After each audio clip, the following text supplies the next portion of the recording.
नमस्कार, आप सभी का स्वागत है जवाहर नवोदय विद्यालय की प्रवेश परीक्षा की कक्षा में। हम लोग मैथ की क्लास में पढ़ रहे थे क्षेत्रफल, परिमाप या परिमिति और आयत। ठीक है, इसमें हम लोगों ने आयत को पढ़ लिया था। आज हम वर्ग और घन, घनाभ, इसका क्षेत्रफल, परिमाप, आयतन पढ़ेंगे। इससे पहले हम इसमें समझ लेते हैं। देखिए, अभी हम इसमें फिलहाल तो 5 क्वेश्चन लाए और घन, घनाभ का एक ही कोई क्वेश्चन है। और वैसे आयत और वर्ग से क्वेश्चन ज्यादा आते हैं, लेकिन हम ये नहीं कह सकते हैं कि घन और घनाभ से नहीं आएगा। इनसे भी क्वेश्चन आते हैं और अगर होगा तो आगे हम अपना सिलेबस खत्म करवाने के बाद इसकी क्लास फिर से ले लेंगे, यानी कुछ सवाल हम और भी इसकी करवा देंगे। ठीक है, अभी हम थोड़ा सा समझने के लिए ऐसे पढ़ लेते हैं इसको। और आयत तो आप लोग को अच्छे से समझ में आ गया होगा। पहले हम ये समझ लेते हैं कि वर्ग क्या है और आप लोग जानते भी होंगे घन क्या होता है और घनाभ क्या होता है। देखिए, वर्ग वर्ग को पहले हम देख लेते हैं। देखिए, ये आप जानते हैं कि ये क्या है, एक वर्ग है। ठीक, जिसकी चारों भुजाएं बराबर हो उसे हम क्या कहते हैं, वर्ग कहते हैं। दूसरी बात, प्रत्येक कोण कितने का हो, 90 डिग्री का हो। प्रत्येक कोण 90 डिग्री, प्रत्येक कोण 90 डिग्री हो और चारों भुजाएं बराबर हो। ठीक है, उसे क्या कहेंगे, कहेंगे वर्ग। ठीक है, अब हम देखते हैं कि वर्ग का क्षेत्रफल क्या होता है। वर्ग का परिमाप, ठीक है, सारे ही लिखवाएंगे। वर्ग का परिमाप बराबर भुजा गुणे 4, भुजा गुणे 4, और लिखेंगे वर्ग का क्षेत्रफल, वर्ग का क्षेत्रफल बराबर भुजा का स्क्वायर। ठीक है, भुजा का स्क्वायर। वर्ग का, या आप कैसे भी लिख सकते हैं इसको, भुजा का स्क्वायर बराबर यहाँ पर लिख सकते हैं 1/2 विकर्ण का स्क्वायर। ठीक, इसके बाद वर्ग का विकर्ण, वर्ग का विकर्ण क्या होगा, ये। ठीक, ये हो जाएगा हमारा वर्ग का, क्या हो जाएगा, अलग हम बना दे रहे हैं, यहाँ पर छोटा वर्ग बना देते हैं एक, और इसमें लिख देते हैं, ये बना देते हैं विकर्ण। ये क्या है, विकर्ण है। ठीक, ऐसे मतलब तिरछी होती है,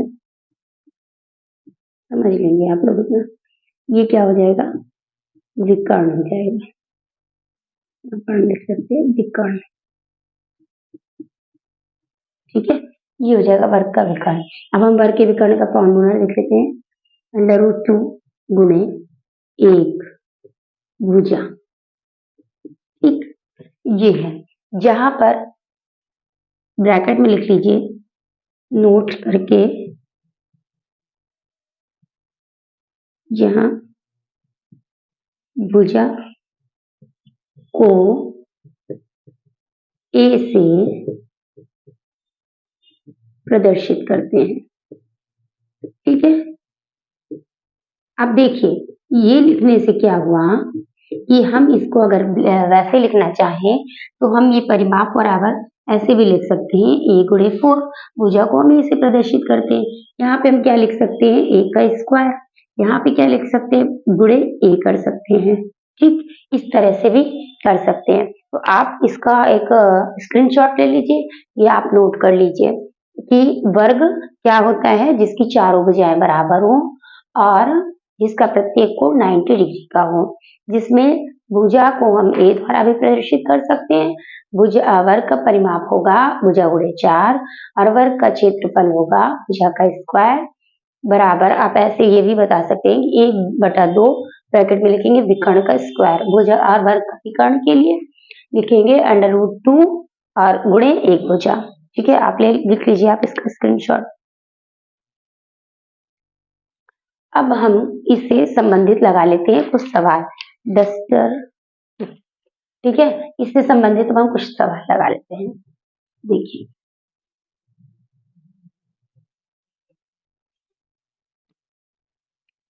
एक वर्गाकार पार्क की भुजा, पार्क कैसा है, वर्गाकार, भुजा कितनी दे रहा है, 100 मीटर। तो कह रहा है पार्क का परिमाप बताइए। पार्क कैसा है, वर्गाकार है, ठीक, वर्गाकार पार्क का परिमाप ये पूछ रहा है, ये क्वेश्चन नंबर 1, ठीक है, ये क्वेश्चन नंबर 1 है, वर्ग का परिमाप पूछ रहा है। तो हमको परिमाप का फॉर्मूला क्या होता है, वर्ग के परिमाप का फार्मूला क्या होता है, वर्ग का परिमाप बराबर a गुणे 4 लिख लीजिए या लिखिए भुजा गुणे 4, ठीक है, कुछ भी लिख सकते हैं दोनों में। अब क्या है, एक हमको पता होना चाहिए ना, a बराबर यानी भुजा बराबर क्या दे रहा है, एक भुजा दे रहा है ना, देखिए भुजा यानी a बराबर क्या दे रहा है, 100 मीटर। हमें क्या निकालना है, परिमाप निकालना है। तो हम क्या करेंगे, a गुणे 4 यानी कि 100 इंटू 4 आ जाएगा 400 मीटर, ठीक है, ये हमारा आंसर हो जाएगा। ठीक, समझ में आ गया, ये तो बहुत इजी सा सवाल था। नेक्स्ट क्वेश्चन हम देखते हैं, थोड़ा सा घुमा करके दिया गया वो क्वेश्चन, और देखिए दे रहा है यदि एक वर्ग की प्रत्येक भुजा दोगुनी कर दी जाए तो इसका परिमाप होगा। तो पहले हम देख लेते हैं कि जो मूल परिमाप है वो क्या है, ठीक है, यानी भुजा को दुगनी करने से पहले भुजा का परिमाप, वर्ग का परिमाप क्या होगा, ठीक है, वर्ग की, क्योंकि वर्ग की एक भुजा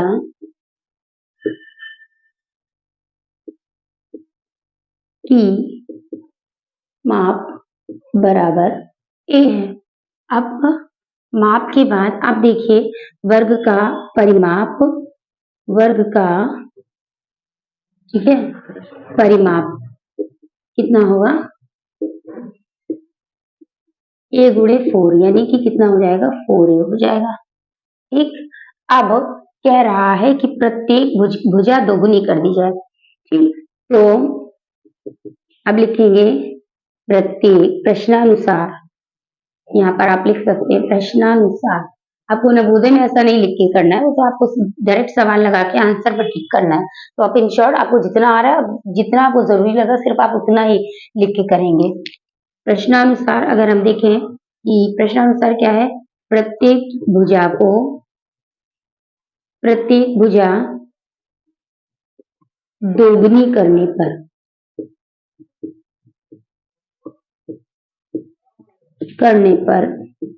ठीक, तो प्रत्येक भुजा दुगनी करने पर कितनी हो जाएगी, 2 गुणे a बराबर 2a हो जाएगी। अब ये कितनी हो गई हमारी भुजा की, ये माप हो गई दुगनी करने पर, क्योंकि प्रत्येक भुजा दुगनी करने पर 2 है, इसलिए यह इसको ना भी लिखे, प्रश्नानुसार मिल गया 2a। अब लिख देंगे, अब वर्ग का परिमाप बराबर कितना हो जाएगा, देखिए 2a था और 2a इंटू क्या करेंगे, यहाँ 4 करेंगे, यहाँ हो जाएगा 8a हो जाएगा। अब देखिए, अब हमको क्या करना है कि अब देखिए हमने इसमें क्या है कि ऑप्शन नहीं लिख रखा है, ऑप्शन नहीं लिख रखा है मतलब हम आपको ये बताना चाहते हैं कि जैसे इसमें ऑप्शन जो दे रहा था वो ये नहीं पूछ रहा है कि वर्ग का परिमाप, जैसे यहाँ पर लिख रहा है इसका परिमाप क्या होगा, लेकिन जो इसका ऑप्शन था तो लिखा था, ऑप्शन में जो इसके था 2 गुनी, 3 गुनी, 4 गुनी या 5 गुनी, 5 गुना हो जाएगा परिमाप, या 4 गुना हो जाएगा, या 3 गुना या 2 गुना।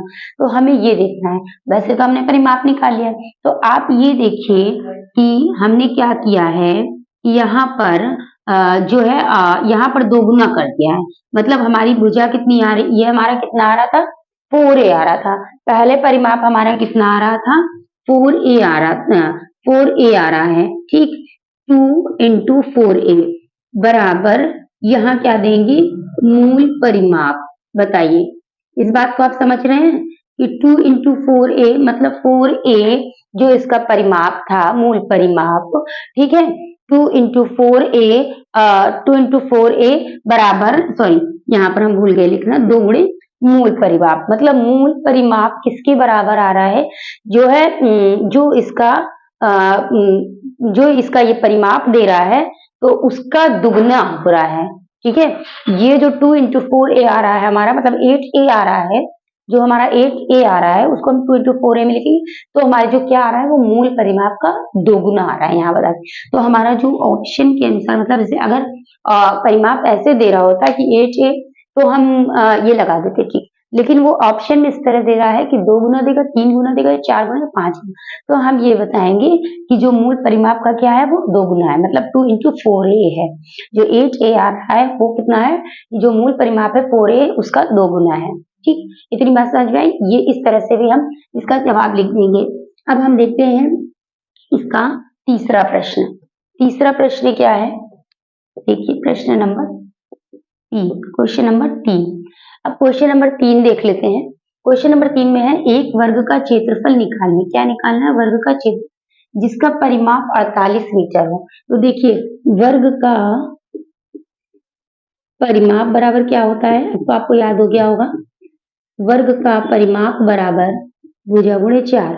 ये आप लिख सकते हैं, चलिए भुजा गुणे 4 ही लिख देते हैं आपकी बार, भुजा गुणे 4, ताकि आपको दोनों तरह से याद रहे। या a into 4 में बीच में देखिए ऑब्लिक का लगा दिया है, दोनों नहीं करना है, यहाँ हम एक मिटा ही दे रहे हैं।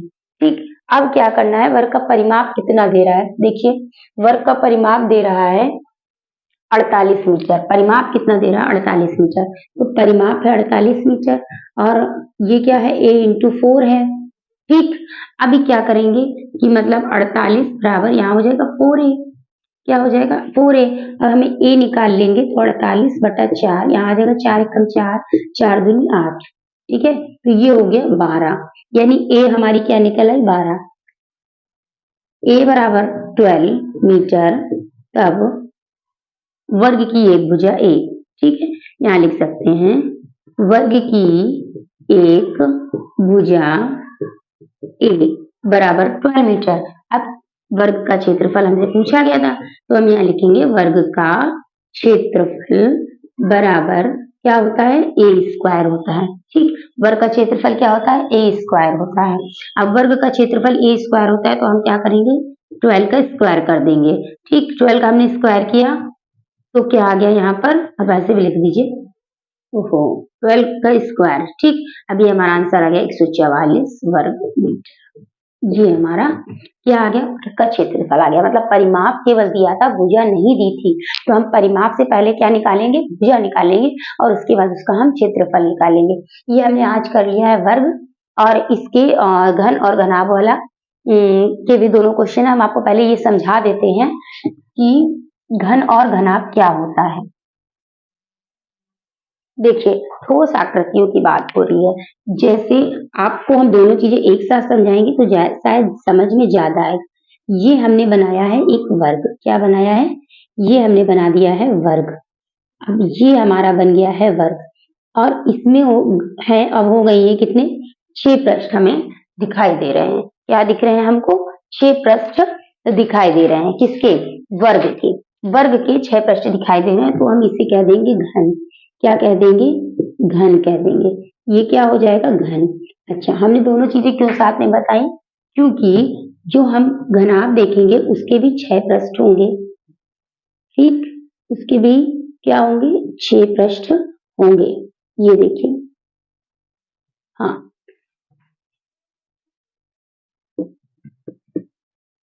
ठीक, घन घनाभ। अब देखिए इसमें आपको अंतर, अब आप क्या नजर आ रहा है कि ये वर्गाकार है, ये आयताकार है। मतलब वर्गाकार कोई ऐसी आकृति जिसके 6 पृष्ठ हों, वर्गाकार 6 पृष्ठों, 6 समान पृष्ठों वाली। देखिए इसके सभी पृष्ठ अलग अलग होते हैं, अगर हम दोनों में कंपैरिजन करेंगे तो हमें ज्यादा से समझ में आए, क्योंकि बच्चे घन और घनाभ में कंफ्यूज रहते हैं, क्योंकि उनको दोनों चित्र एक जैसे लगते हैं। चित्र में जो मूल अंतर है वो यही है कि ये वर्गाकार आकृति में होता, दोनों में ही 6 पृष्ठ हैं, लेकिन इसकी सभी भुजाएं समान हैं, सभी पृष्ठ इसके समान हैं, यानी समान पृष्ठों वाली एक समान पृष्ठों वाली 6 भुजाएं जिसमें होंगी वो क्या होगी, आकृति घन होगी, है ना। यह वर्गाकार, आपको अगर वर्गाकार समान पृष्ठ हो, या सब वर्गाकार तो समान पृष्ठ होते ही होते हैं, ठीक, समान पृष्ठ 6 पृष्ठों वाली ऐसी आकृति जिसकी सभी विमाएं भी आप कह सकते हैं इसको समान हो, वो क्या कहलाएगा, घन कहलाएगा। और ऐसी आकृति जिसके सभी पृष्ठ कैसे हों, जो है देखिए सभी 6 पृष्ठों की तलों या तलों वाली आप कह सकते हैं आकृति जिसकी सभी विमाएं, देखिए हमने आपको विमा शब्द पहले भी बताया था, भुजा के लिए प्रयुक्त होता है, भिन्न भिन्न हो, आयताकार आकृति हो, वो क्या कहलाएगी, घन। देखिए आपको दोनों में 6 दिखेंगे, एक डिब्बा टाइप का दिखेगा, लेकिन इस दोनों में 6 है, बस अंतर ये है कि ये वर्गाकार है, ये आयताकार है, इसको आप बिल्कुल दिमाग में बैठा लीजिए। ठीक, अब क्या है कि ऐसी आकृति क्या कहलाएगी, घनाभ कहलाएगी। दूसरी बात ये है कि इसमें हमने आपको विमा आपको शब्द बता दिया, इसमें कि को उसकी जो विमाएं हैं, भुजाएं हैं, उसको कोर भी कहते हैं। ठीक, तो कहीं ना कहीं आपको कोर भी दिखेगा तो आपको परेशानी, इसलिए हम सारे शब्दों को आपके क्लियर करते चल रहे हैं। अब हम इनसे इनका वो लिख लेते हैं फॉर्मूला। ठीक है, तो घन का आयतन लिख लेते हैं यहाँ पर, घन का आयतन बराबर घन का आयतन, घन का आयतन माने, अब देखिए अब आप जान चुके हैं कि भुजा को हम ए से दिखाते हैं, इसलिए अब हम डायरेक्ट लिख रहे हैं ए का क्यूब। क्या होगा, घन का आयतन बराबर ए का क्यूब।